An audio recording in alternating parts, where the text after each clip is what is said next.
And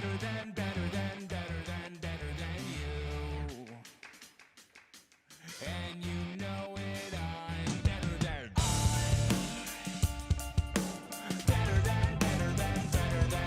than you. And you know it, I'm better than. I'm never dropping you, honestly, no one's stopping me, y'all. Die the greatest, I'm living by that philosophy. It's blood, sweat, and tears, it's sacrifice what I got in me. It's me against the world, so number one's what I gotta be. I swear that I just gotta be king, that is my prophecy. I feel like there's a God in me, monsters can't even conquer me. Ready for war, constantly label me as a prodigy. Never been modest, honestly, come at me, what you got from me?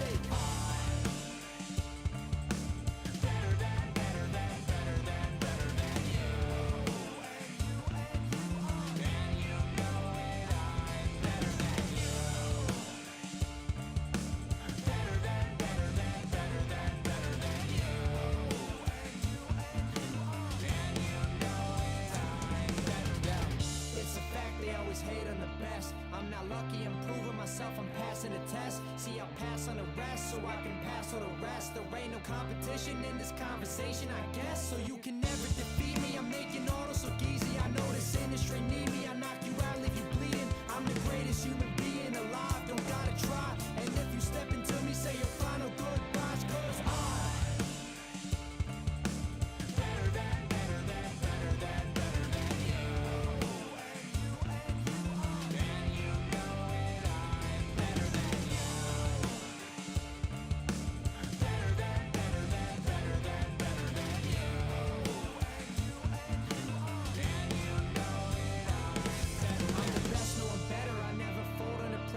number one, that's forever. Defeating you is my pleasure. Who's stepping up on a center? Who's better, stronger, more clever? Who think they better than me? I'll say it twice, so remember. Dismembered, left in the ring. Better at everything. I'm a king's champion. It's my job just to win. And to the marks and the critics, pucker up, kiss my ring. MJF in the building. I'm better at everything. Remember,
What is going on, ladies and gentlemen? Welcome back to the All Elite Podcast, right here in the No Holds Barred Network, your source for all wrestling podcast content and more. I am your host, as always, the self-proclaimed greatest host, the man with no nickname. I'm just Kyle Masters. There's no Canadian Kyle. There's no Poutine Kyle. We're not doing this.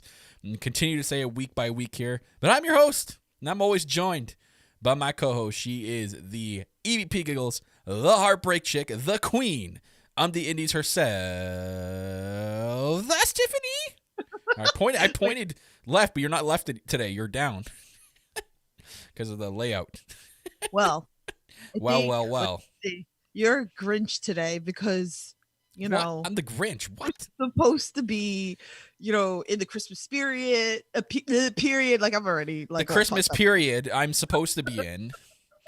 If you all didn't know, I'm not in the Christmas period today. I may be in the Christmas period tomorrow, but we'll see. Not for this podcast. I am not in the Christmas period. But what Tiff's trying to say is spirit. But I am. If you look at my background, look at that. Look at all that stuff. I can't. Look at all that stuff. That's all Christmassy. It's been there for weeks. You're the freaking Grinch. You were supposed to be. I ain't no Grinch. Pale. You were supposed to be Christmas Kale, and I'm very upset Christmas right now. Kale. No, you want me to be Santa Claus? No, I don't. I'm sorry, I don't have. I want you to be Christmas Kale. I thought you wanted to be like Kyle Claus. Isn't that what you called me last week? We call you Kale. We don't even call you Kyle. We call you Kale. Anyways, You I'm don't not like the dressing Kale? as Santa Claus because I don't have I don't have a suit in a You're closet somewhere ready to go. You're a goddamn Grinch. I I'm not a hate you. Grinch. Why am I Grinch? You know what? And Tiff's drinking, by the way, today, ladies and gentlemen. It's been a rough day, so she's broken out the whole "it's 5 o'clock somewhere" cup. So Yeah, look, it's green. it's green. I'm in the Christmas spirit. I mean, No, the Isaiah Christmas and period. Isaiah and Quinn be very happy right now. I'm having cranberry vodka, so Ooh. and I was a little extra with the vodka, if you know me, because yeah. You're not having a little gin and juice. No gin. I can't do gin. That's rough. Oof. They would be proud if you did gin and juice. Though. I'll be like on the table. Ooh, this little podcast. AEW is great. I think I'm sporadically gonna change my headpieces throughout this episode. So Oh, you guys are in for a treat if you're watching live on YouTube. But ladies and gentlemen, welcome to the All Elite Podcast. So where myself and Tip talk about everything in the AEW world. We have a special episode today, as you can see if you're watching the video version or if you're listening back in the audio. If you're downloading the episode, thank you very much. We are doing the AEW 2020 year in review show. We did this last year where we kind of just broke down. I mean, last year there wasn't really a full year to break down. It was kind of like a half year.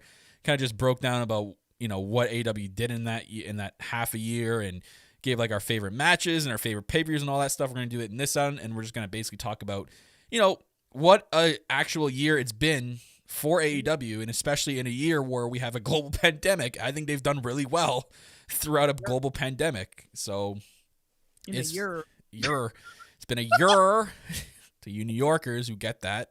People that not from New York are like, what the hell does that mean? You making an animal noise? What's this animal noise you do? Yer. Sounds like a goat. I'm gonna make Tiff spit her drink out.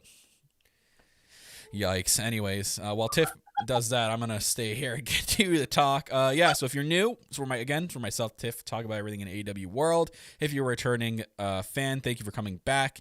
Thank you for watching. Thank you for subscribing. If you are a Patreon member, to our couple of people who are Patreon members, thank you again. Shout outs to all of you each and every single week. That is Bob from the Bob Culture Podcast. Ooh, Kilroy, ooh. It's my boy right there. And the third one, I always forget his name, but Tiff knows his name all the time. Graham. I'm going to have to add him on. Does he have Twitter? Yes. Okay, I'm going to have to add him on Twitter. Yes. Or if he's watching this, add me up, He probably follows you already. Probably. I'm going to have to look.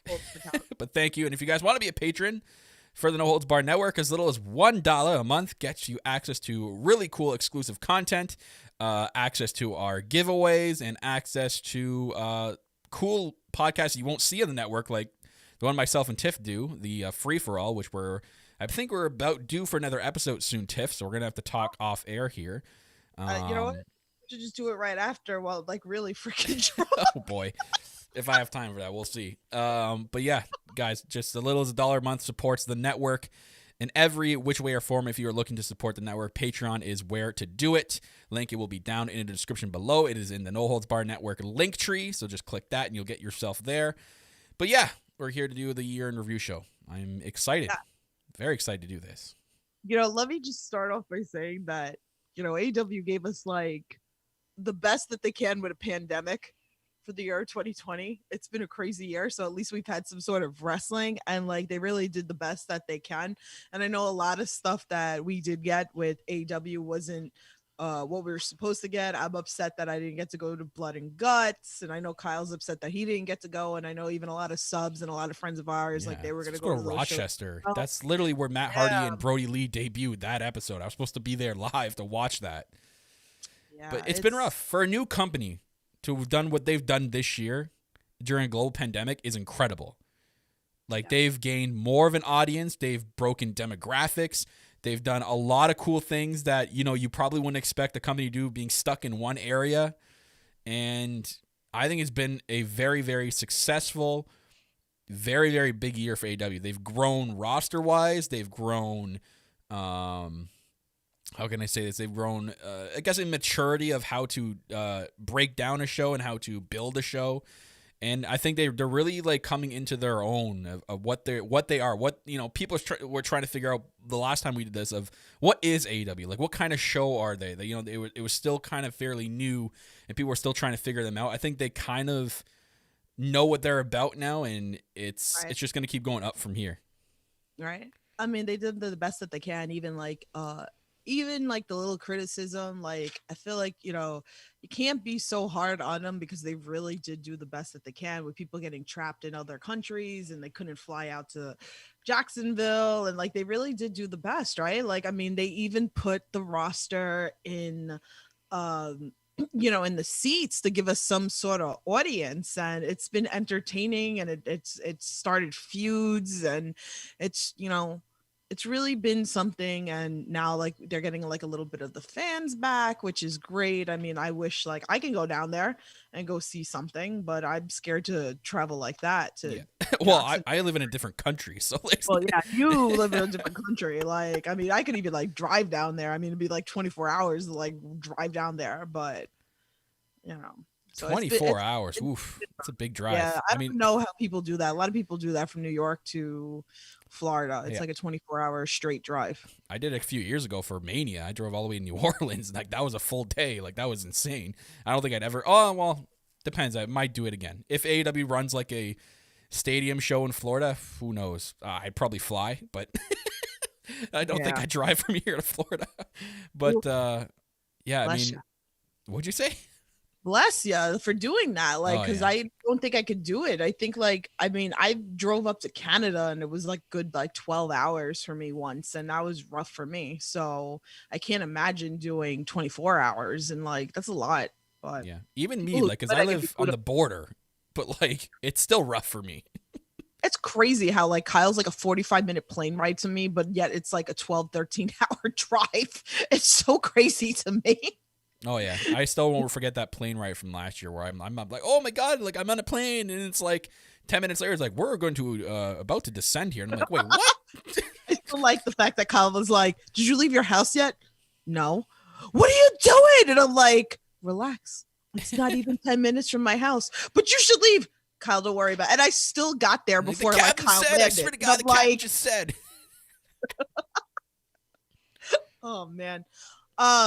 So guys, like, we want you to participate in the chat too. Like, I mean, we're gonna go into, you know, our picks, but we'd love to hear from you as well too. So I'll be reading your conversations in the chat as well. So yeah, and like I also want to add too, like if you remember the beginning of this year, like AEW was going fire, like AEW was on the rise, and they were fire at the beginning of this year. You remember like everything they did in January, and then February hit when Revolution hit.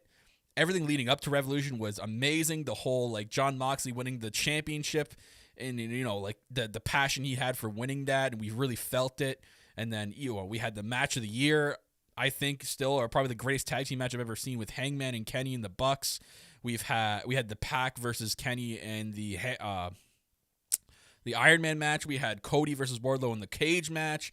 Like, so much was happening in those first 2 months, and then COVID hit, and it's like, it sucked because it really did put a damper. As much as you don't want to see it, it put a damper on everything. They were forced to relocate. They built a AEW set inside QT Marshall's gym, and we were there for a few weeks until they could get Daly's Place figured out.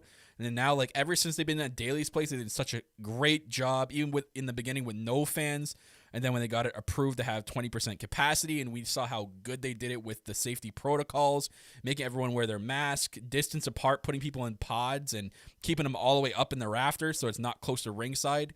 They've done everything correct. Like, this is a brand new company. You couldn't have you could probably sit there and have said, like, oh, they're going to do everything right and been assured. But again, we don't really know. Like, they're a brand new company. We don't know how they're going to handle something like this. They were literally just a year old, and they have to deal with a global pandemic. Like, that really sucks for a new company that's trying to be a massive company out there. And they had a really successful first year, and then a global pandemic hits. That's tough. That's extremely tough.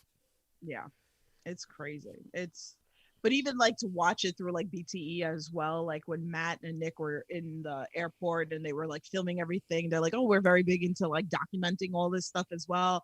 And just to see like the airports like completely empty and them flying to Jacksonville and even seeing the things of they were taking tests and seeing the bracelets and things like that, like are so important. It's really been an interesting year, and it's not over. No, it technically, yeah, we still have another week of. I mean, we could have done this next week, but it's okay. Like it's one episode. Like I don't think a lot's gonna happen in next week's episode. I know it's like the part 1 of New Year Smash, but Right. I don't think anything significant is gonna happen enough to include a New Year in review show. Hopefully, but it's good. We did decide to do this. We decided to do this podcast today, obviously with the holiday being this week, like the holiday day, which it wouldn't have worked out for me and Tiff, especially with what's going on. So it worked out. Yeah, we want to give you guys something.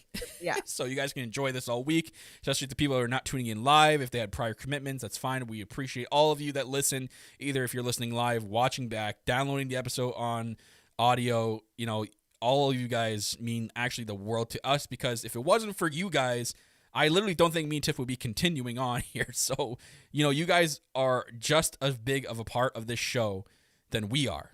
So we would just want you guys to know, like each and every single week, we appreciate everybody that tunes in, whether you're a silent listener, whether you're a person that's chatting a lot in the chat, like everybody is appreciated here. You guys mean the absolute world to us. So, thank you for your continued support and for keeping me and Tiff going here, as we're 115 episodes in, and we plan on just keep on going here. So, Damn, really? Wow. What? No, I can't believe we're 115 episodes. Okay. Anywho, Rihu. Oh no, Tiff switching the hat. She's already switching. So for you audio listeners, she had a crown on. I forget what it was exactly. I think it was snowflakes. And reindeer. Now you're an elf. Oh, God. This is going to be some episode.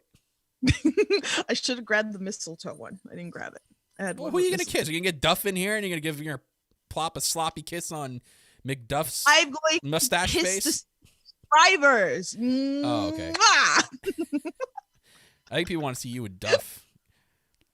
Duff's on my bed. I know. He's going to bite me. He's not allowed in the podcast. If you guys don't know, Duff tends to... I remember early episodes when you didn't used to do that. Remember he used to like climb on your leg and bug the hell out of you. You'd have to throw the toy. Like he wants to play, and then he comes on the podcast and he's like shy. He puts his head away because he knows it's a camera. So, but that's okay. He's a smart doggo. Yeah. So, well, he's cutie. Well, okay. So we'll talk about the entire year of AEW Dynamite, and not going to go by month here. That would be like an 8-hour show here, but. So I wrote some, I guess you can call them awards, and I wrote podcast awards when I was advertising. It's basically just pay-per-view of the year, this person of the year, and I've written my answers, and I also have some honorable mentions that we can go over as well. But we'll start out with Dynamite of the year. So this was tough. So obviously Dynamite's a weekly show. It's really tough to gather a bunch of Dynamites that you liked and decipher each one and which one was a Dynamite of the year, because a lot of Dynamites happened this year where maybe one good thing happened on that show and it was it was really good, but it maybe not necessarily converted to maybe the entire show being a good Dynamite. So it's really tough to pick through them, and to me, hard as a whole, to me I consider it a complete episode. Like more than one thing happens that affects storyline, that affects stuff that actually matter, rather than someone did this and next week they're gonna have a match. I'm not totally talking about that. It has to be something big. So I tried my best to scour through and think about all the Dynamites that happened this year. And I can only pick one, and it was recent. It was very recent. December 2nd, Winter is Coming, I picked the Dynamite of the year because so much happened on that show that was incredible, and it was a complete episode. And I think, wasn't that the show that I'm pretty sure got close to 1 million views? Yeah, it was close to 1 million views. So Sting debuted on that show. We had Kenny versus Moxley for the world title. We saw what happened, which basically has turned the wrestling universe upside down with Don Callis and Kenny Omega like joining forces, right? Then you had Jericho versus Kazarian, which has never happened ever, and that was like a battle of two grizzled vets that have been around in the game. Like, I remember they said something crazy, like there was like 40 or 50 plus years experience between the two, and they actually had a really good match. The Dynamite Ring Battle Royal, we finally got to see like the second time that thing's ever been defended since the first time MJF got that. And that Battle Royal was very exciting. I mean, you know, we have our opinions on Battle Royals, but what we got out of it, you know, we got Orange Cassidy versus MJF with the following week, but, you know, we actually had something out of it. We actually got something to do with that Dynamite ring, because I think for a year now, from what I remember on our podcast, Tiff, we've been sitting there going, like, is MJF going to do anything with that ring? That was our question, like, almost every other podcast was like, okay, what's he doing with the ring? Is that thing going to be defended? Is it being treated as a defense? Like, we asked that for an entire year, and it literally took an entire year for us to find out. I mean, I'm glad that they did it, but at the same time, too, like I said, I knew Orange Cassidy wasn't going to win it because it didn't make sense. Orange Cassidy didn't need the ring, right? MJF needed the ring because I feel like MJF needed something like that. But it suits the hell out of him. Like, I mean, I mean, Kyle picked this episode, and it's like I couldn't sit here and think of an episode as a full. It's just like that hard to like go back all those weeks and like which one stood out to me. Like I can't like think about it. So I'm just gonna leave blank. Like if you go into like moment, which we'll get into next or whatever like that, but I didn't want to like say the same thing like Kyle said. So I'm kind of up in the air as a whole of a Dynamite episode. Yeah. So if you guys can help her out. If you guys know of a Dynamite episode, it's not December 2nd. And if you're in a live chat, drop it in. If you are watching back, drop a comment on YouTube or even tweet at us if you think of an episode where you think could be considered a Dynamite of the year and a complete episode, not just. And again, not just a Dynamite episode with one moment, multiple. Yeah.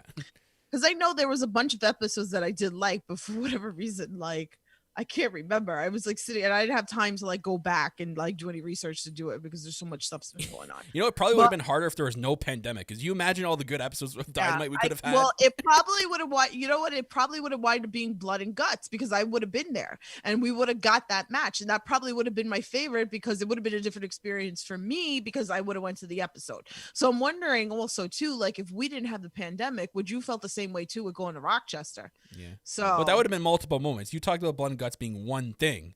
Multiple things happen on mine. But it's Jersey, and it's like again, like I just feel like it would have been just it's Jersey.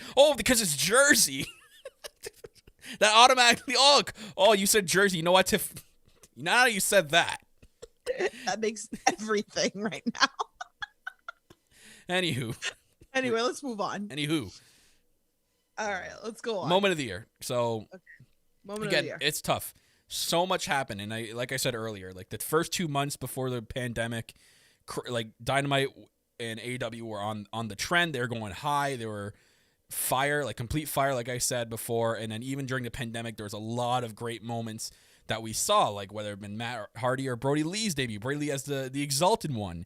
Matt Hardy joining AEW. People had questions that if he was going to join it. There was so much that happened in this year. But to me, still to this day, one moment that sticks out to me, and it's I'll say the moment, and people are gonna be like, okay, but to me, you have to kind of dissect it a little bit. So, my moment of the year was when Cody Rhodes did the backflip off the steel cage, and that was on AEW Dynamite February 19th. Now, the reason I picked that is because that was an incredible finish to the match. That was AEW's first ever steel cage match, which I think they did a very good job at illustrating. It was the storyline that was going into that, right? Like he had to beat Wardlow in order to face MJF at Revolution. And it was, Wardlow. I think that was pretty sure that was Wardlow's, like, wasn't that his debut match as well? I'm almost certain that was his debut match. And it was a steel cage match against Cody Rhodes in his home state of Georgia. So, like, right. There was so much that went into this match that made it my moment of the year. And the fact that he climbed up, did not look, if you watch back, he did not look back once. He didn't turn around once. He had to trust that MJF and the ref would have been in the proper place to not hit any of them while climbing up to the rope, up to the top, got to the top, and it automatically does a backflip. Like, that is incredible, the amount of trust you had to have had. And that takes a lot of like, cojones to do something like that. So I applaud Cody Rhodes for even attempting that. And that was just an incredible way to end the match. 1, 2, 3, it was over. That's 100% my moment of the year. Cool. My moment of the year Cool. is when Sure, why not?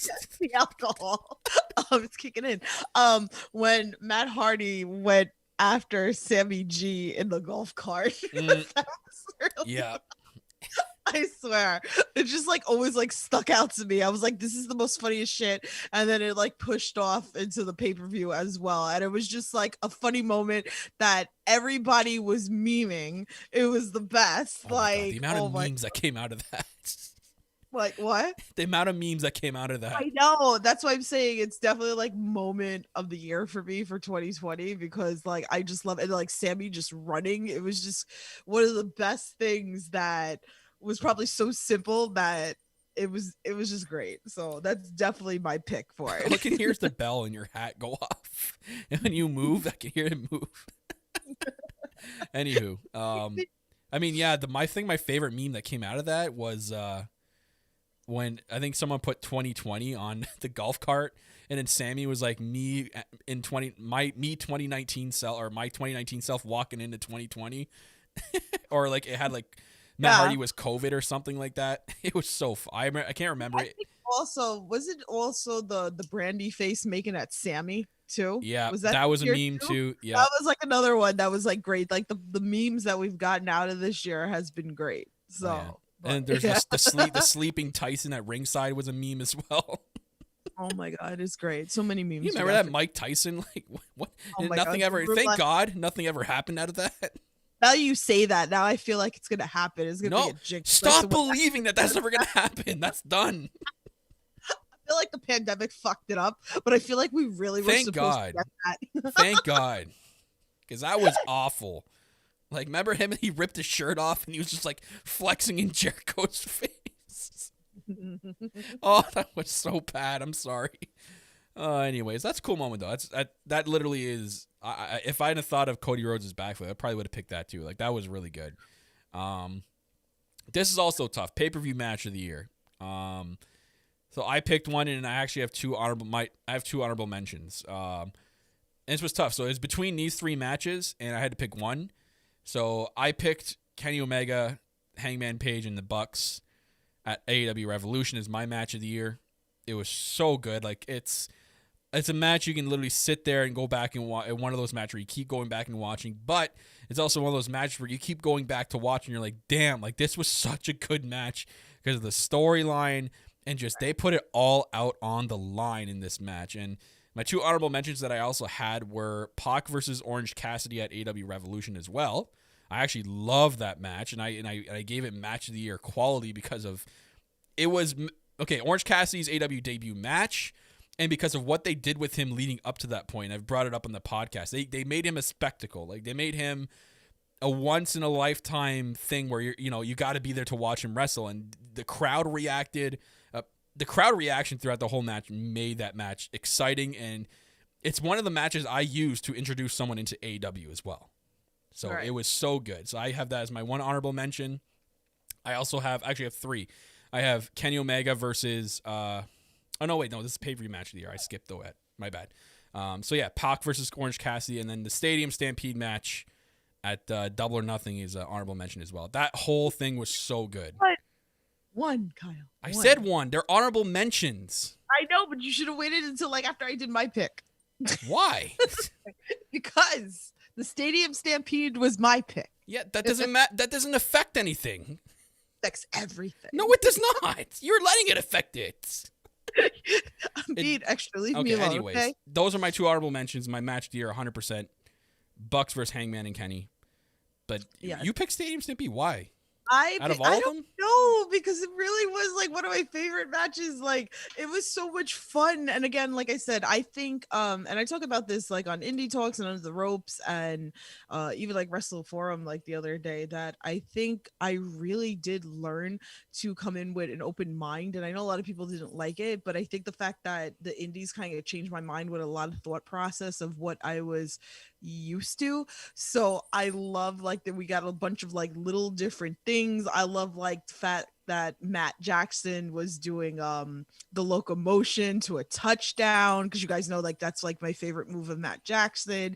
There was just like little things, the pool with Ortiz and Santana, that was cracking me up. So yes, there are technical matches. Yes, this isn't the match The for bar it, scene. but it was just one of those things that just stood out to me, that I just sat here and I just laughed. And with everything going on with the pandemic and, you know, like so much negativity out there, that it was like I could look back at this and I could just like laugh, because that's really like where the factor was. So it just stood out to me that I was like, this is great. And again, like I said, I know a lot of people didn't like it, but I was entertained like hell.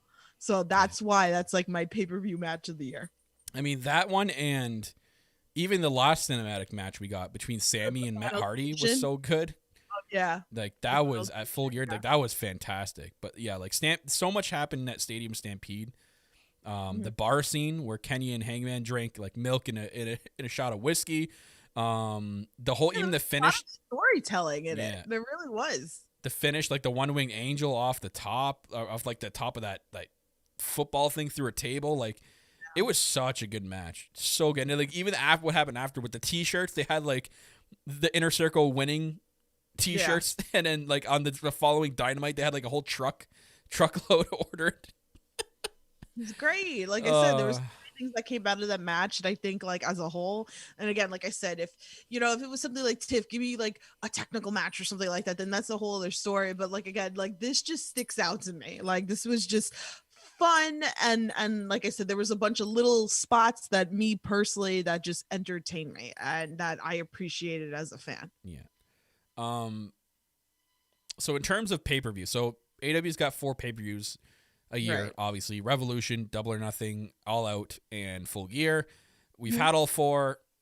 I'll let Tiff go first here. Tiff, what was your pay-per-view of the year? It was hard. I had to go back and like look at the matches again as a whole. It was tough. And then it was tough. And I was like, damn, and then I remembered like All Out should have probably been my favorite, but like even like the whole thing with Sammy and Matt, it kind of killed the whole vibe for me, that Matt got hurt. And even though we did have some great matches after, like it just killed my vibe for the pay-per-view. So I think that just kind of like stuck with me, and like that's horrible because I don't like doing that, but I remember being in that vibe. So I'm actually gonna go with Full Gear.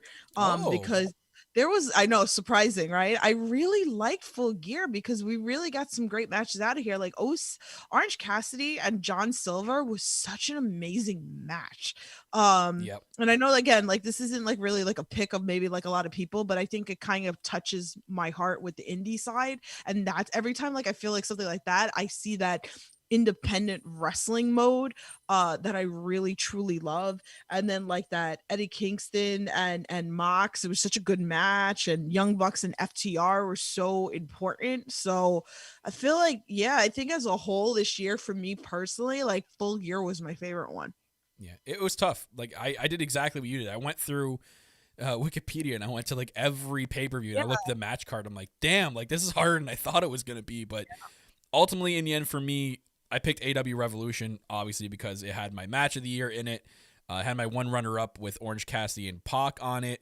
It had Moxley winning the world title for the first time on it. It was just a complete amazing pay-per-view. MJF and Cody happened on it. Like that was a match, in the making for the whole storyline behind that. And our boy, our theme song got used for the promo into that match, Dead to Me. So all those factors put together, I'm like, hey, it has to be Revolution. Like it was tough matching up against the other ones, but Revolution meant the most, I think, to me. So I picked AEW Revolution as my pay-per-view of the year. But again, guys, let us know if you're in a live chat. Let us know down below if you're watching back, and tweet at us at All Elite Pod on it, the Twitter. So this was also tough. I put it Dynamite match of the year, because I know so many matches happen, and 2 stick out to me the most. The Iron Man match between Pac and Omega.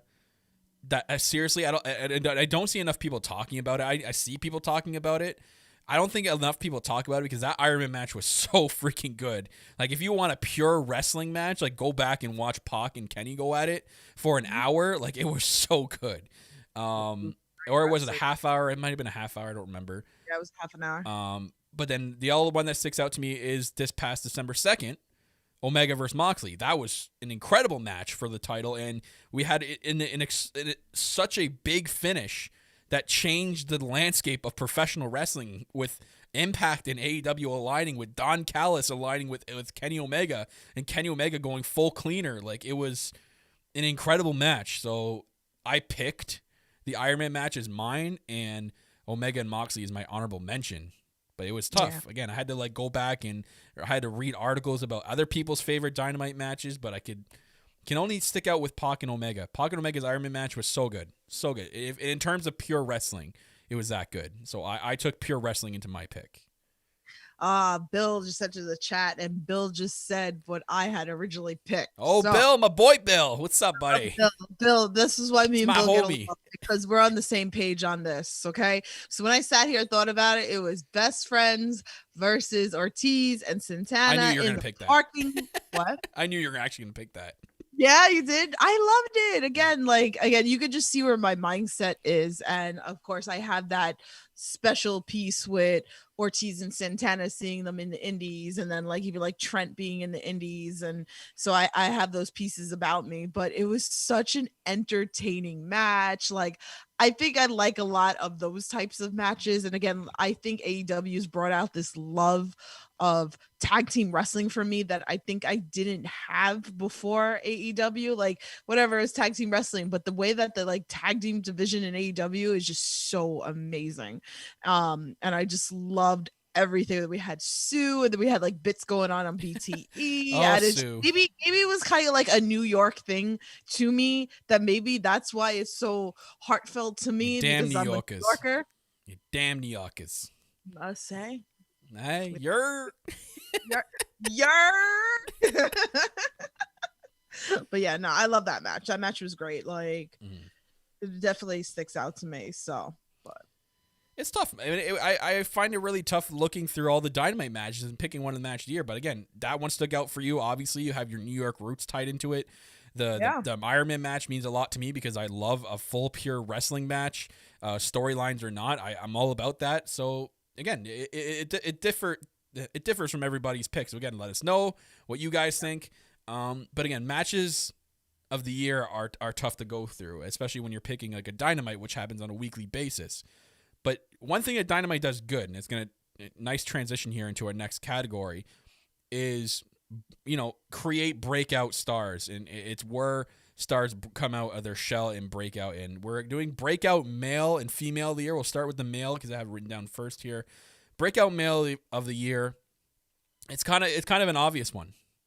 It's got to be Darby Allen, because if you think about what Darby's done since the beginning of January until now, he's had an incredible year with going through the tournaments, right?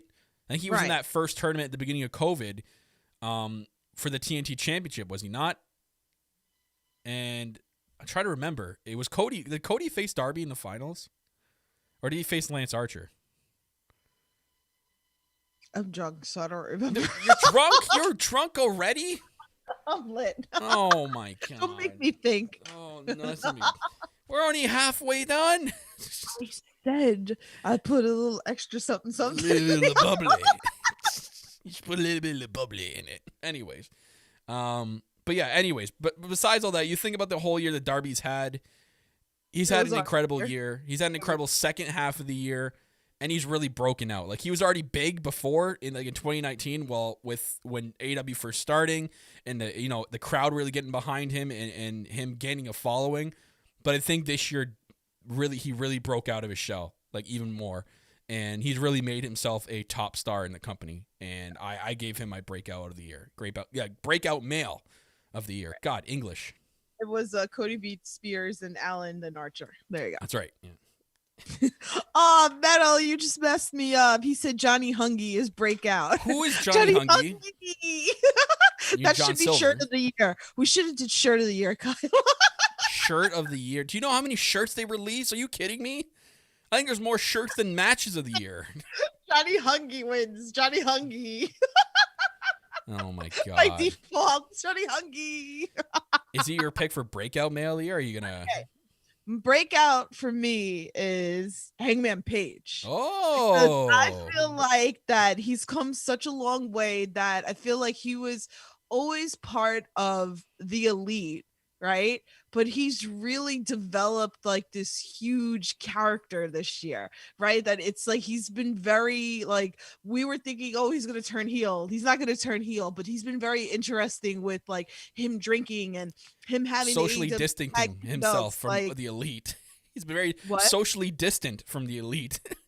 It's been great, and this is what he needed, right? Like that's what I said, because he definitely needed this to break away from them and become something. Not that nobody didn't know who he was, right? But now it's like he's starting to be somebody. So I feel like he's definitely your breakout male for AEW of 2020, because he's been very interesting to follow that story. Is he going to join the Dark Order? Is he going to go back and be with the elite? Is he going to keep drinking? And it's been entertaining as hell to watch it. And he's like, you know, again, I always compare it to the Shawn Michaels story or whatever like that with him. And I feel like that is what I'm going to see of him.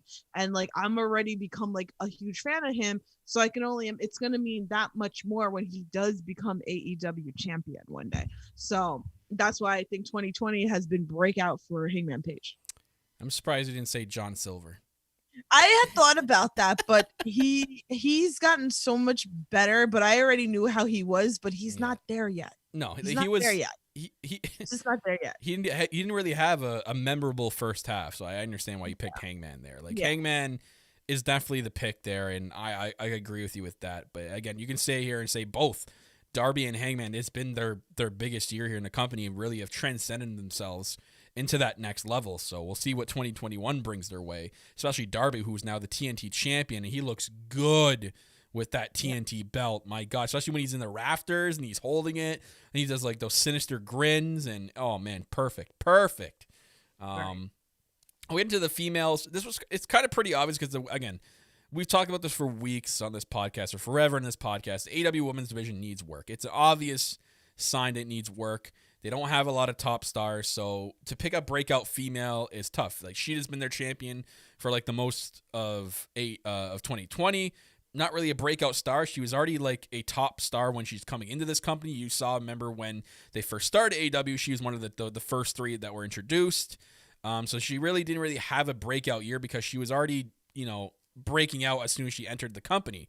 So in terms of 2020, I can only think of one female that's had a really big year in terms of what she's done and what they've done with her character, and that's Brit Baker, because everything they've done with Brit Baker this year has been insane. Like, you think of all the storylines she's been a part of, the whole wheelchair thing with her like rehabbing in the golf cart, and her like sliding those messages up to Tony Schiavone, and her bringing this new show on Dark, which has been a really big hit. And then now, like, her feud with Thunder Rosa, like, Britt Baker has had a big year in AEW for 2020. So I picked her as my breakout female. Yeah, Bill said Abaddon, by the way. Now, there's only one reason why Bill is saying Abaddon. If you guys don't know, you see my Twitter name, says it all. Abaddon scares the living shit out of me, and she's not I could say maybe she's a breakout star, but you're just doing that to scare me because you want me to think about Abaddon. Now I'm going to have nightmares tonight. Yeah, Abaddon scares the hell out of me, plain and simple. And I lost a bet to Tiff, and when things go back to normal, there'll be a video. There'll be me meeting Abaddon or whatever meet and greet I can get to meet her. Yes, it's going to happen one day. But I definitely agree with you with Breakout, because Britt has come a long way, and really, she really has, like you said, like, she was known, and it looked like that they were going to build her as like the main woman there, but she needed. She was introduced with Sheeta, but like, you remember in 2019, she really didn't, like, you know what I mean? Like, she wasn't really put on the spot, sort of say. Like, she was just there. But I feel like 2020, they've really broke her out of her shell and done a lot more with her. Right. she's gotten so much better on the mic. I mean, she's a better heel. The storylines have been better. Like, you just believe it more. Like, she's actually been having the time again, like I spoke about before, that you can't sit here and expect that somebody from the independent scene to come over to major company and know how to work the cameras. Like, these things are so important. That's why, like, I preach about independent wrestling, because it is important to our foundation for these main level companies that they really don't know. And the fact that, like, again, like, I see a lot of backstage stuff that a normal fan wouldn't see, so I'm understanding a lot better than an average fan would. But again, like, a lot of these guys didn't know that maybe they were working once or twice a month doing independent shows. Maybe they're not used to working as much that they are. They're not used to being on television. Like, okay, yeah, you're doing promos, you're putting them up on Twitter, but it's so different now being in AEW. So with being, with some of the best that you're working with, like Matt Hardy and Kenny Omega and Jericho, you're only going to get better. And that's why I always say, like, you have to give that credit, because they're in the unknown and it's only going to get better. We said that it was only going to get better, and it has. And she's been really believable. And it's like, now we're going to get this whole thing with Brit Baker and Thunder Rosa, which Thunder Rosa is going to make Brit Baker even more of a star than Brit Baker already is. So definitely breakout female of the year for me. Yeah. So this was tough. Tiff, I told Tiff I'd take this out, but I'll just give the honorable mention. I did write in our list AW Dark Wrestler of the Year, and it's tough to pick something like that because we don't always tune into Dark as much as we should. Right. And a lot goes on Dark. There's always someone new appearing on Dark, and I picked one person just because of the year he's had on AW Dark. Yeah.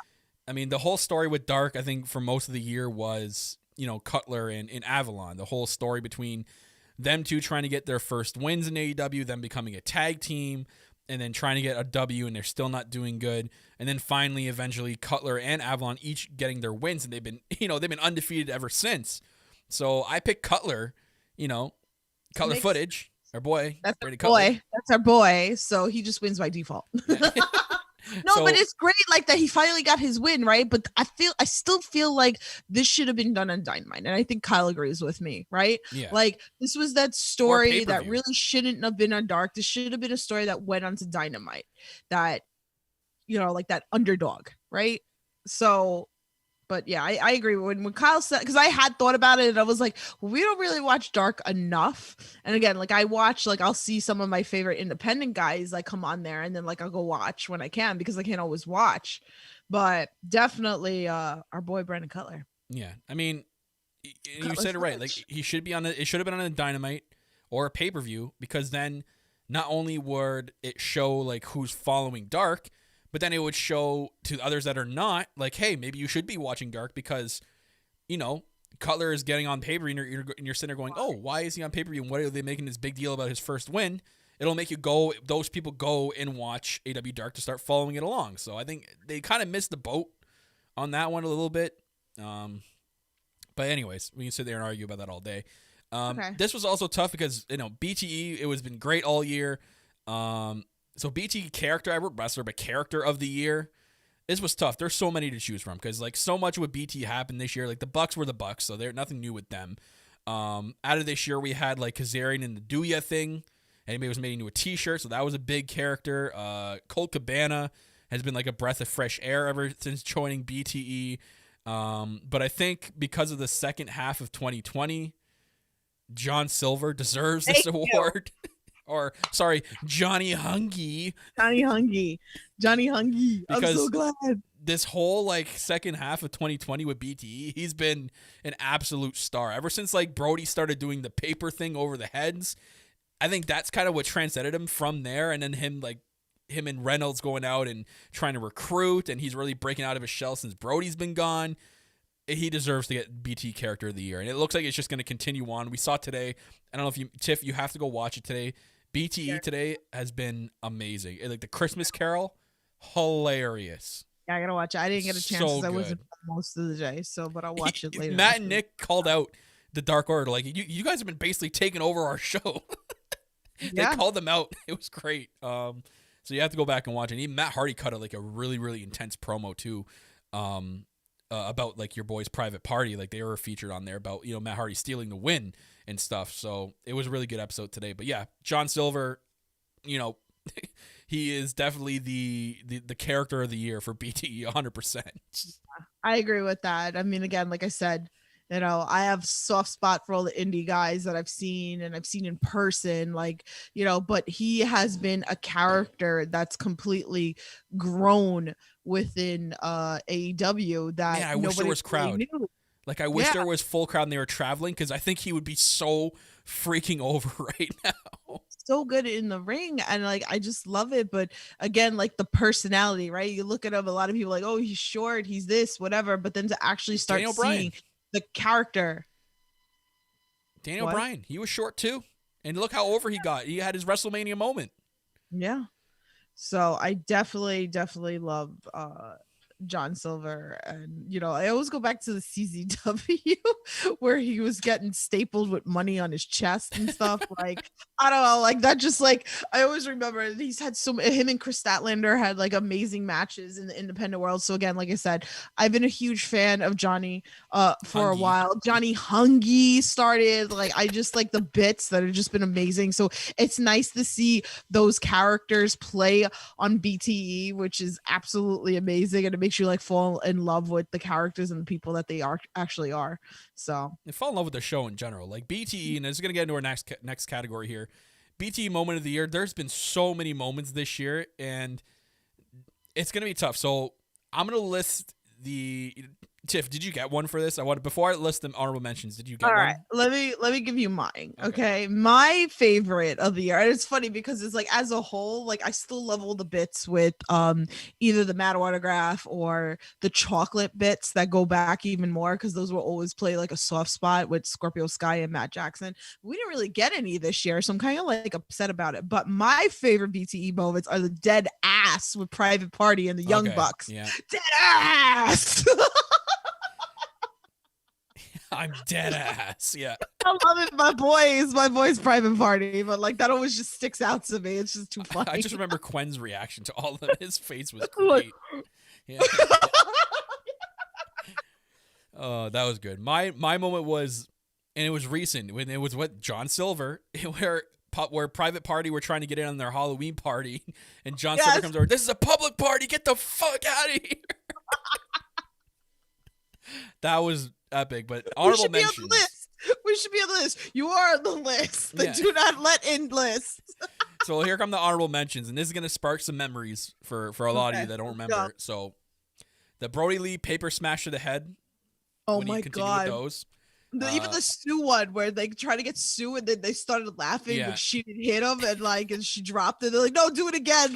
But those are the best, is when you have the bloopers and you keep going. I can't do that shit, but I just die laughing. But you can see them cracking smiles and shit. I love that. Matt Jackson's barista moments when he was a barista.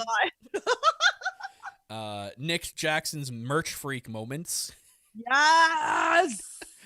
So Frankie Kazarian's Dewey moments, obviously. Matt Hardy's pause the multiverse. Anytime a wrestling term was said. The best friends, the whole messing up of Colt Cabana's face. Oh God. That whole thing. The BT putt for the belt that went on for the last couple of weeks. That was too much, I feel like. That was funny though.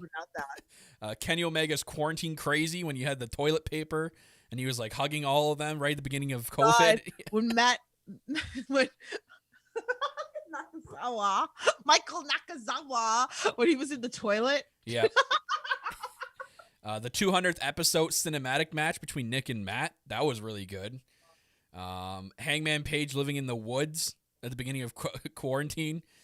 Young Bucks Christian AF moments. Christopher Daniels, the colonoscopy. I remember that episode where we were like, what the hell was that? What about the 50 plus? That shit was funny. The 50 plus. I have that written right after. And then lastly, your boys' Private Parties, the cinematic film that they had week on weekend with the bear and I know where that is too. So, but yeah. So a lot of stuff happened on BT this year that was incredible, and that's why we preach that You guys, if you're not watching BT, like, you got to get on the BT train. It's so good and it's so fun. You see another side of the wrestlers that you don't see on TV, and it's so good. It's like basically like behind the curtain stuff. Like, it's hilarious.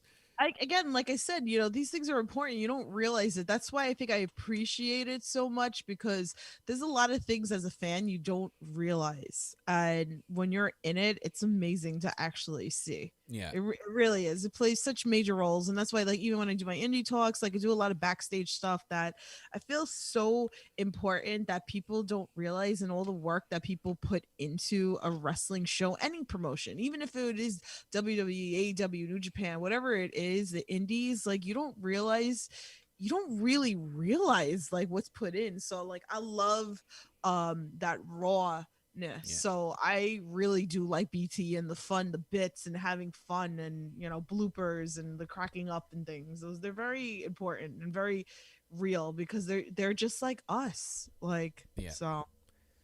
And with BT too, oh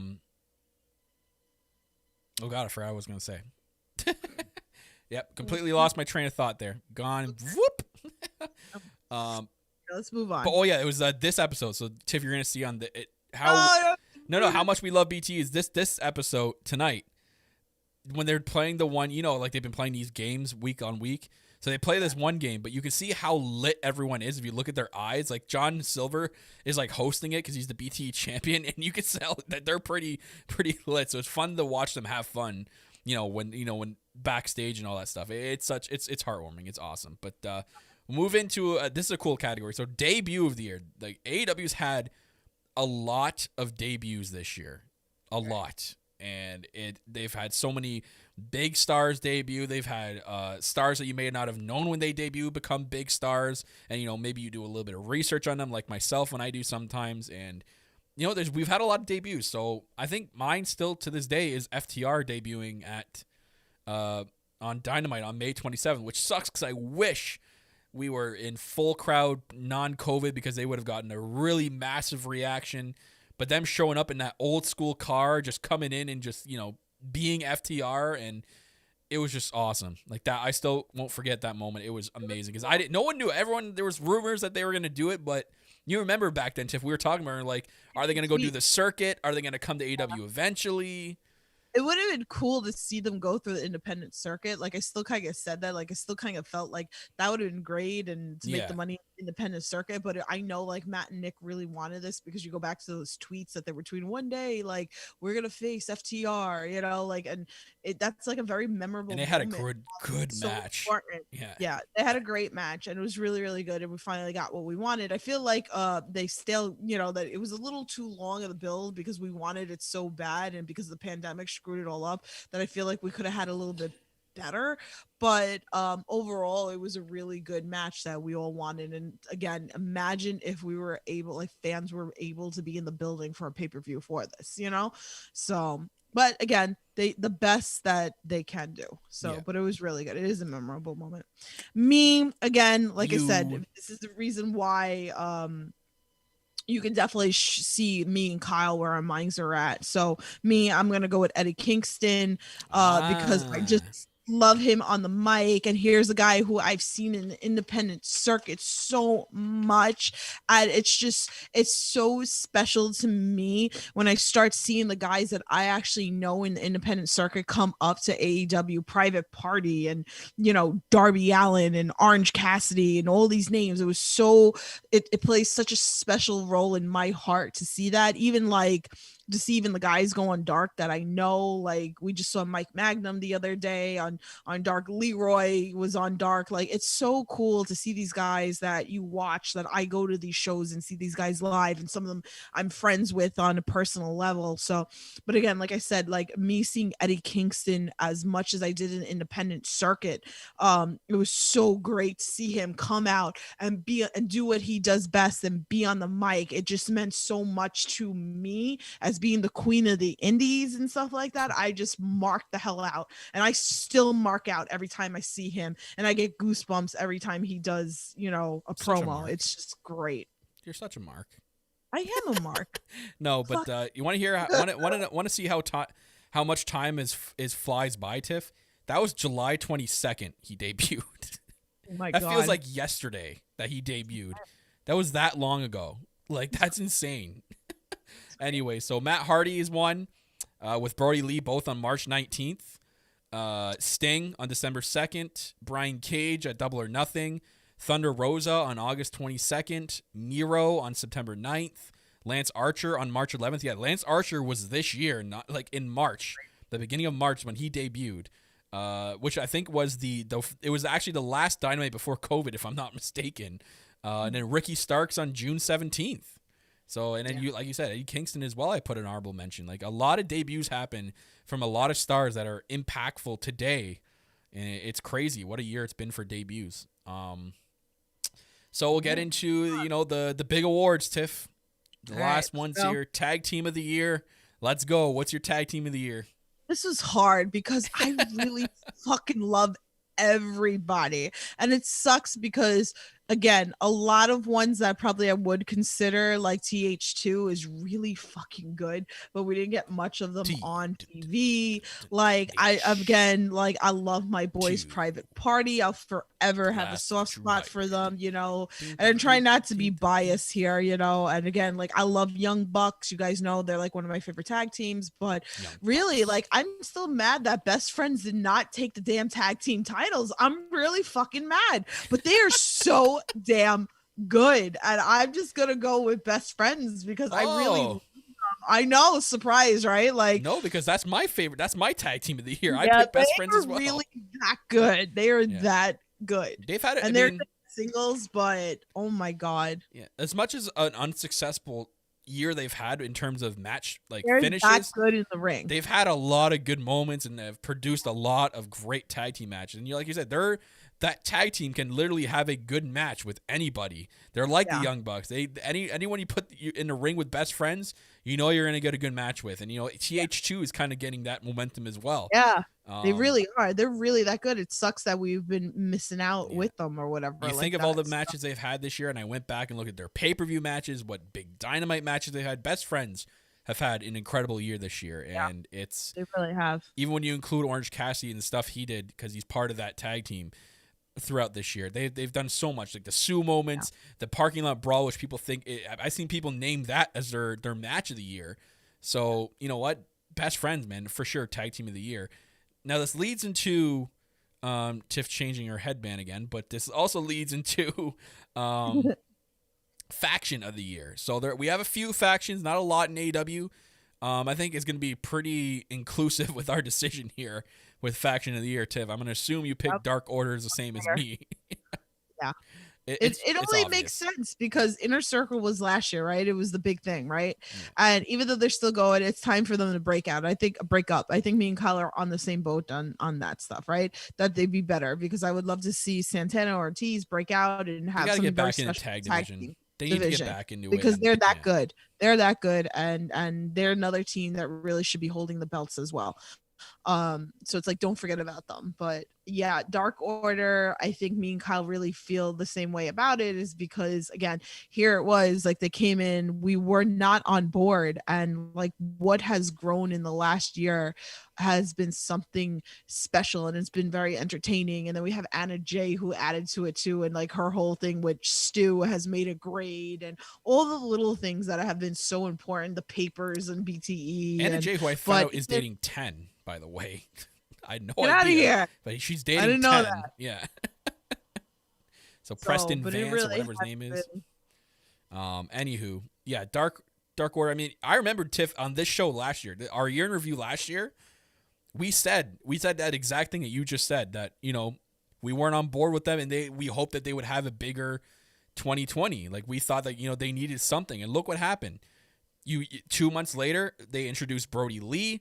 Dark Order's on top. They introduced more people to it. The Beaver Boys are on board. Like, they have grown so much in this last year. Now with what they're doing in the last 2 months, with Brody Lee gone and Johnny Hungy kind of leading the way, and them adding Cole Cabana, like you said, Anna Jay, them trying to get Hangman on board. Like, it's been a big year for the Dark Order. They finally are what they were supposed to be, or what they wanted them to be in the beginning, and I'm on board with it. So is everyone else. Everyone's on board with this. So Faction of the Year, the Dark Order. Now to our two major awards, and ladies first, Female Wrestler of the Year, Tiff.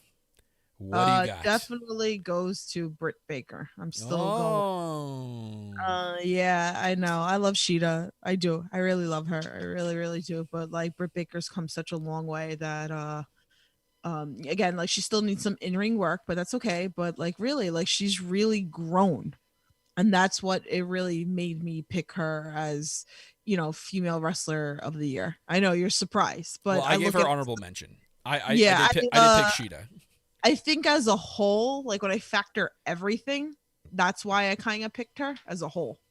Yeah. So like she's been very entertaining. We've had some, she got her own talk show. Like she's been very entertaining on the mic. And again, just her becoming better. Like, even her and Big Swole had a whole entertaining feud, and her getting hurt, and again, like, yeah, okay, she still needs in ring work, and that's okay, and I do believe she'll get there. I really do. And I love, like I said, I love our girl Sheeta. I really, really do. She's like one of my favorite wrestlers. Like wrestling wise, she's great. But like as a whole, character, everything, like I feel Britt Baker has to take this one. No, I mean, you're right. Like she was a close honorable mention for me. Like very, very, very close. The only reason why I picked Sheeta over Britt Baker is in terms of the path that Sheeta was laid in front of her since the beginning of the year, since winning the world championship. She's kind of taken down everybody in her path. Anyone that she's been matched up against, she's beat, and she's defended that title, and she's kind of like put herself as a dominant champion. I know it was tough. It's tough for her to become an even more dominant champion because the division is lacking.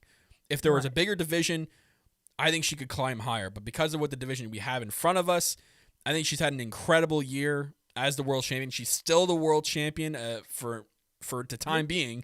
I don't know what this whole Abaddon thing is going to do for the championship, or if that's going to be it. We'll have to see. But Britt Baker, very, very, very close honorable mention. Everything that Tiff just said is basically it. She's broken out of her shell. She's gotten better on the mic. She's slowly getting better in the ring. She's really coming out of her shell, which is a big thing with Britt Baker because we saw how much she was in that shell since the beginning of AEW up to January 1st of 2020. So good on Britt Baker for doing that. And we'll move into the final one here, and that is the Male Wrestler of the Year. So, okay, this is very tough because to my pick, everyone's going to be like, hey, that's the homer pick. Like, they're like, obviously, Kyle, you're going to pick him.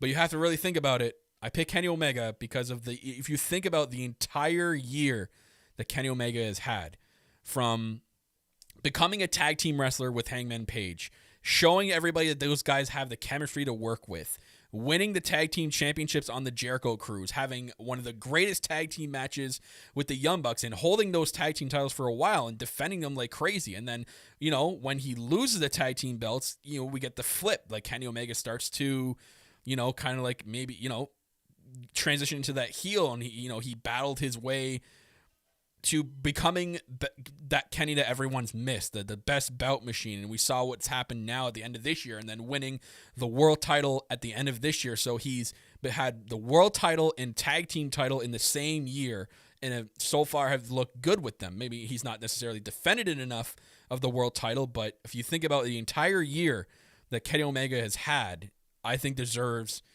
the Male Wrestler of the Year. And I put Jon Moxley as my honorable mention because it does suck. If it wasn't for COVID-19 and the pandemic year, Moxley probably and most likely would have been my Wrestler of the Year, but he got dealt a tough hand. He won the championship at Revolution. A few weeks later, COVID hits, and he basically was the COVID champion, right? He didn't have a chance to tour around with that belt and go from city to city. Yeah. And really celebrate that with the fans, right? He kind of did it in secluded. So they did what they had to, they did the best that they can with the year that they were done. Yeah, so it kind of sucked for him in that sense. Like but I made him right? Like, I mean, how many times did I say on this podcast, like that Pac should have been the one that took it off Moxley. That was just something that I just believed in, because I felt like Pac is really great in the ring, and now we got Pac back, right? So I mean, I'm really excited for where that goes, but you know, again, of course, we're not going to have him in the title picture right now, and it makes sense. Like, I understand like where you're coming from with Kenny, and like on paper, in theory, and like, you know, Kenny Omega is one of the best in-ring wrestlers. He really truly is. And again, like me, like you said, like John Moxley being your secondary pick, right? Like John Moxley, like I always say, like I was not a fan of Dean Ambrose in WWE. Were you gonna say Dean Malenko? No, I don't know what the hell I was gonna say. No.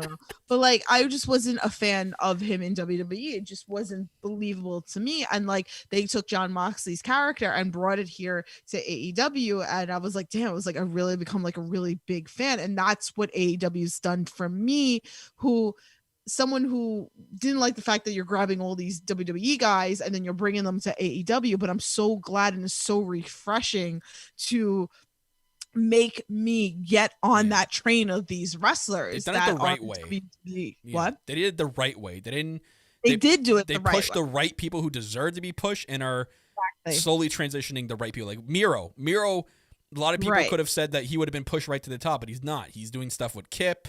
He's kind of like in the mid-card slot, and he's going to build his way up. And I guarantee you we'll see Miro in a title match one day. Yeah, eventually. Like, don't throw it down my throat. And that's what I always say about, you know, on AEP, right? So now we're going to go into, believe it or not, male wrestler of the year for me. Again, like, you just see what my mind name is. Of course, it's Orange Cassidy. It definitely is. No, Orange Cassidy. Orange Cassidy's really had an amazing year, right? Again, I was a huge fan of him in the independent circle. I marked the hell out every time like I saw him. I was so excited that he signed with AEW, and I was like, this is great. And of course, a lot of people do not like comedy acts, and that's okay. It's not for you. For me, I was, again, open mind, very differently how I think about AEW, and because it's the independent circuit that's done everything to me that made me feel like this. So if you really, again, as a whole, when I start thinking about these wrestlers, like, yeah, I already know, I've said it, Kenny Omega is one of the best wrestlers in the world. I know that. I do. He really is.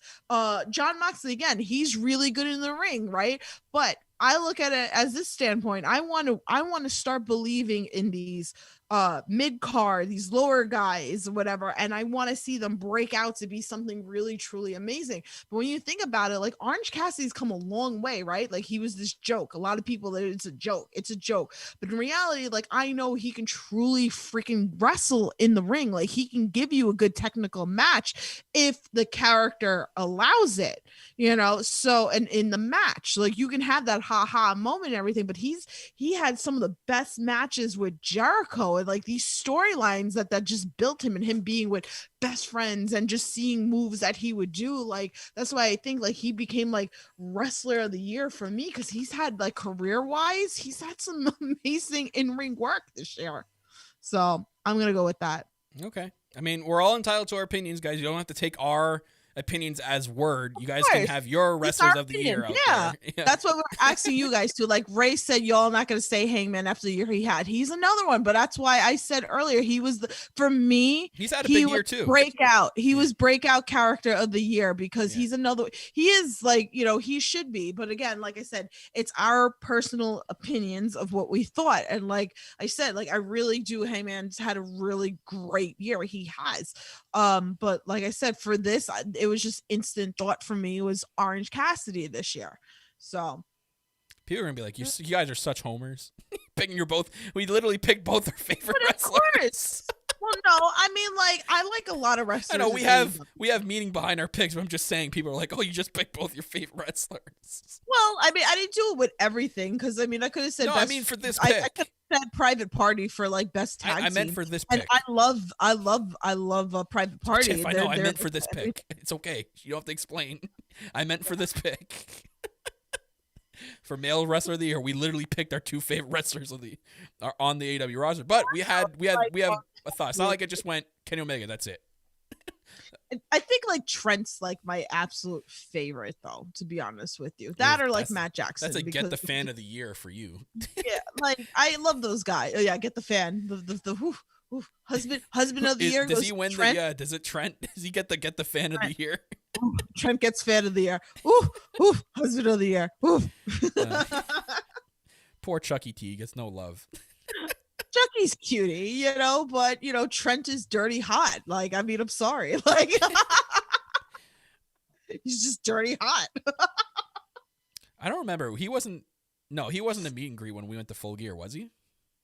I don't think he was there. I met them at All Out when I went. Okay. Oh, it's Hangman. You met Hangman. No, didn't we? Where are we talking? Yes, we did, Kyle. Yes, remember we were outside. We saw them.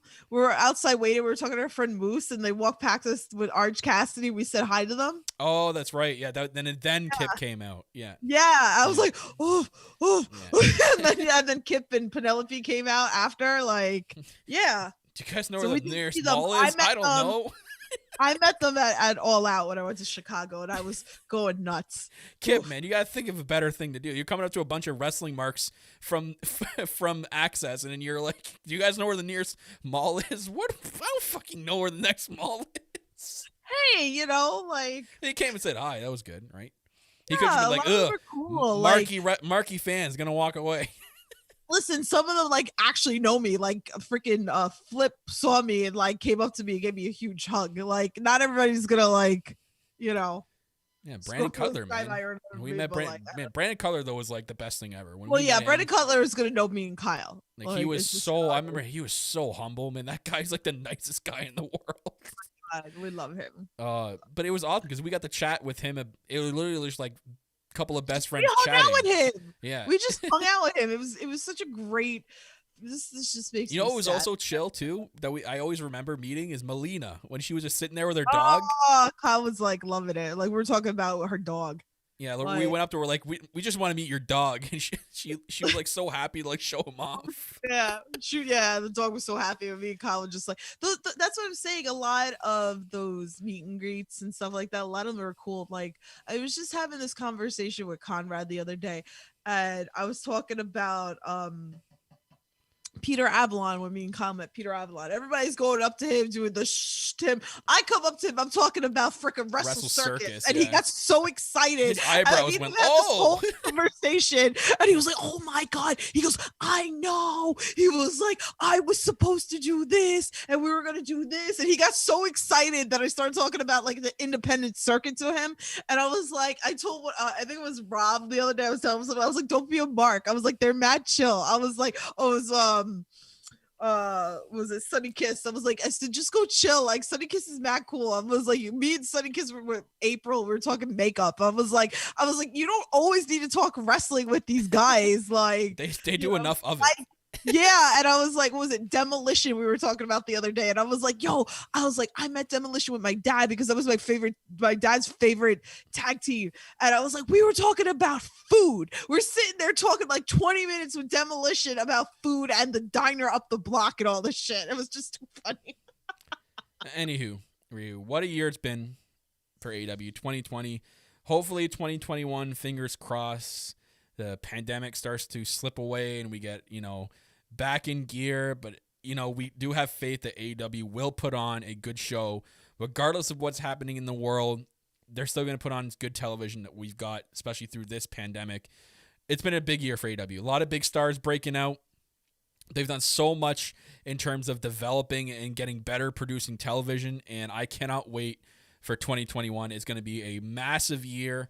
I think a lot of the lesser known characters are gonna have a bigger year, especially like Darby Allen, guys like Ricky Stark, Sammy Guevara, Miro, Kip Sabian, like all these guys that are kind of like in the back full are gonna get a big year, I think, coming up in 2021. So I cannot wait for that, and I can't wait for the plans that AEW has. I'm sure Tony Khan is constantly thinking of ways to improve it, and has stuff in the back of his head to do, and like this whole thing with Don Callis and Impact is like huge because we're eventually probably going to get a Impact versus Dynamite type of match, or if they're going to just pull the trigger and do a whole event. That would be cool, like a one-off. Like, you don't have to have storylines. You have like Jordan Grace versus, I don't know, Sheeta, or Jordan Grace versus Brit or Nyla, like somebody. You know what I mean? Just like have like random matches put together just for the sake for having a super card. That would be really cool. I'd be down for that. I mean, I don't know if it's gonna happen, but it would be great. Like the possibilities. I don't know who would complain. How But I you don't need storylines. I don't want to get my hopes completely up because Yeah. I feel like it's just gonna be like a Kenny Omega angle, and which is gonna be great. But we'll see what happens. Yo, and they're doing their awards on tomorrow. And the first award they announced was Wrestler of the Year. I guarantee you they give it to Kenny Omega. Don Callis presents it to Kenny Omega, and the whole roster just gets like pissed off. I guarantee you that's going to happen. Guaranteed. That's going to be like the end of the show. So again, and that's cool too. They're making us watch Impact. Like this partnership is great that they've done with Impact. But other than that, speaking of schedules and stuff, guys, we're currently technically this is the first of our 2 holiday schedules. If you guys, I'll put it up on the screen for you guys. Today we're doing the AEW Year in Review show. As for next week, our regular scheduled programming, our AEP on Thursday nights at 7 will not be happening. It'll be on Wednesday, right after Dynamite, 10:30 p.m. Eastern time, to give us a little bit of time to set up and everything, and then we'll talk about Dynamite right after the show. So that'll be Wednesday, December 30th. So that is our holiday schedule. Also, we announced our AEP Anniversary, and that's right, happening January 14th. In the year 2021, the new year, and that is at 7 p.m. That'll be a Thursday, January 14th. Me and Tiff's 2-year podcast anniversary on this podcast. So AEP turns 2. You guys are not going to want to miss that show. It's going to be a jam-packed show because of this big thing here, a fan contest. Yes, we're having a fan contest during the show. Make sure you look out. There's going to be a phrase that's going to go up on the screen during the show at some point. Once you see the phrase, you're going to want to follow us on Twitter at All Elite Pod. In a private message, DM us the phrase that you've seen, and a random winner is going to be selected out of all of them. I'll probably do a randomizer. I'll take everyone's name, and I'll do like a live showing of the randomizer picking someone just so that it's fair. And then a random winner will win a $100 gift card to shopaew.com, courtesy of one of our patrons and our good friend, Kilroy Ooh. Buddy, you have no idea how much that meant to me and Tiff for you to do that. Thank you for donating that, and for you guys for using it as a contest prize. So $100 Shop AEW gift card goes to the winner of this contest happening on our AEP Anniversary show. Yeah, so guys, make sure you're following. You're following the podcast at All Elite Pod. Follow myself at Real Kyle Masters. You can follow Tiff at Loves to Dream 82. Again, all links are located in the YouTube description below for you guys to follow. If you're listening on the go, head on over to YouTube, hit the subscribe button on the No Holds Barred Network. You'll see the All Elite Podcast. Click it. You'll get all the links in the description of every podcast we have on there. Tiff does a bunch of other podcasts. If you don't know, she does Under the Ropes, where she interviews indie wrestling stars. She does Indie Talks, where she does a lot of independent talking on there and does like behind the scenes footage. So it's a great way, and in a wrestle form where she interviews a lot of podcasters and such in the wrestling community. So a lot of cool stuff on the network. Make sure you're also subscribing to our Patreon. A little as $1 gets you a lot more content, exclusive podcasts that you won't find on the network as well, and gets you instant access to our contest. So everyone that's as a Patreon member right now, English Kyle, is automatically entered into the contest, which is funny because Kilroy kind of donated the prize. So, again, we got to find out from him if he wants to be included. But Bob Culture Podcast, you're included already, and our boy Graham, that's it. It's included already. Kyle ran a sale on the No Holds Barred Network. That's right. I totally forgot the sale. It's a week sale right now. The sale, Kyle. The sale. Oh, the sale. 25% off with AEP. Yeah, so if you guys didn't know, we have an NHB Network store where we sell stuff. And there's some stuff on there. But we're having a holiday sale this week. I'll put up on the screen for you guys right now. Holiday sale, 25% off our merch right now. You head over to our Teespring store. The link is down below in the YouTube description if you need to find it.